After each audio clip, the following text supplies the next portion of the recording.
We can think after Napoleon, after the Congress of Vienna, everything remained calm. But what had happened before was something very, very important. So people in Europe, they met revolutionaries, they met the revolutionary French, and then they decided, these liberals in other countries, they decided they wanted to do the same. They wanted a more fair society. So there were a series of waves of revolutions in different countries, and of course in France too. These years, they happened more or less at the same time. In Belgium, in France, in Spain, in Greece, in different countries, they fought for their individual rights. One of the first tiny revolutions, an uprising, happened in Spain in 1820. It was led by Colonel Rafael del Riego, and then they restored the parliamentary monarchy Spain had during the 1812, during the War of Independence.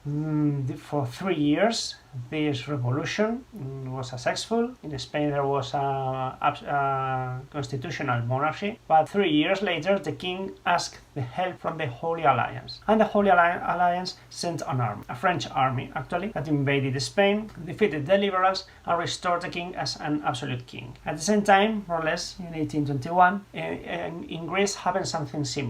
Greece, it wasn't a country, Greece was a territory controlled by the Ottoman Empire. So they were part of the Ottoman Empire. But they had their own religion, they were Christians, they had their own language, of course, their own history. So they decided they wanted to create a country. They didn't want to be part of the Ottoman Empire because they weren't Muslims and they didn't speak Turkish. So they tried and they rose up, they made a revolt, a big revolution, and they started a war of independence. For this war lasted 8 years, and finally they got their independence. And that was the first wave of revolutions in 1820. A few years later, in 1830, started the second wave of revolutions. First wave started in 1820, second wave started in 1830. There, in France, there was an absolute monarchy after Louis XVI, the last king of the French, his son, who died in prison, and then the Holy Alliance restored an absolute monarch who was Louis XVIII. After Louis XVIII,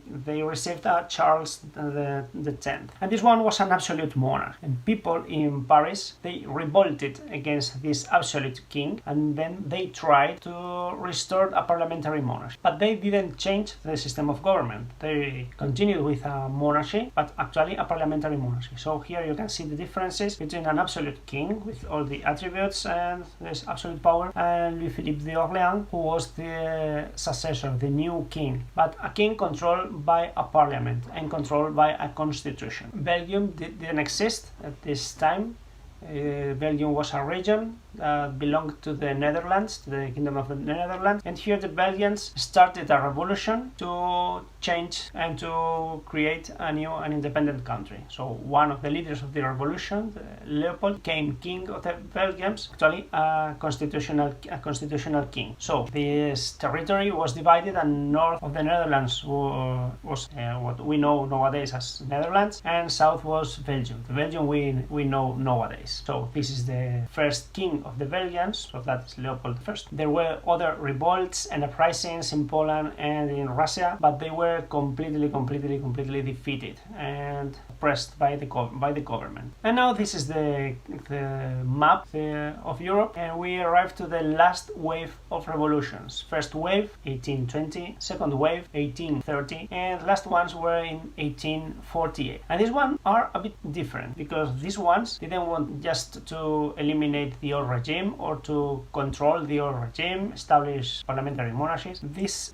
waves, this wave of revolutions, they were not only bourgeoisie revolutions, high bourgeoisie revolutions, but bourgeoisie and workers. So they mixed all the third estate together. They wanted not only reforms, but they wanted democratic principles. They wanted to choose, to extend the democracy. And that came into effect in France, because in 1848, this wave of revolutions arrived to the Paris, because there the king, this Louis-Philippe d'Orléans, who started as a constitutional king, became more and more authoritarian with the years. And in 1848, a new uprising expelled expelled this king, and then they established a second republic. This second republic, based on these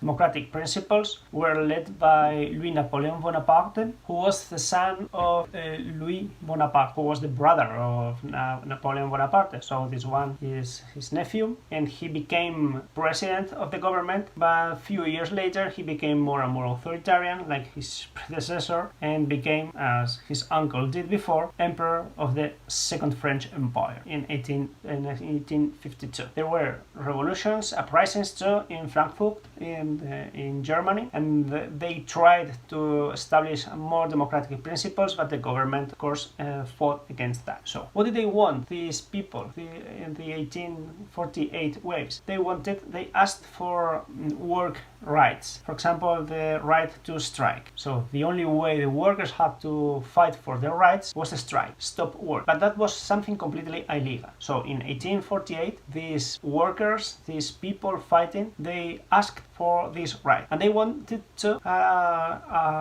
working day short. Before, working day could be very, very long. 10 hours, 12, 13, 14, 15, doesn't matter. So they wanted a legislation to guarantee that the working day would be maximum 10 hours per day. So these are, actually they are working conditions, what they were asking for. What did they got, these revolutions, these 1848 revolutions? Actually, they got achievements, not a lot, but a few of them. For example, feudalism was completely abolished in the German states, in Prussia and Austria.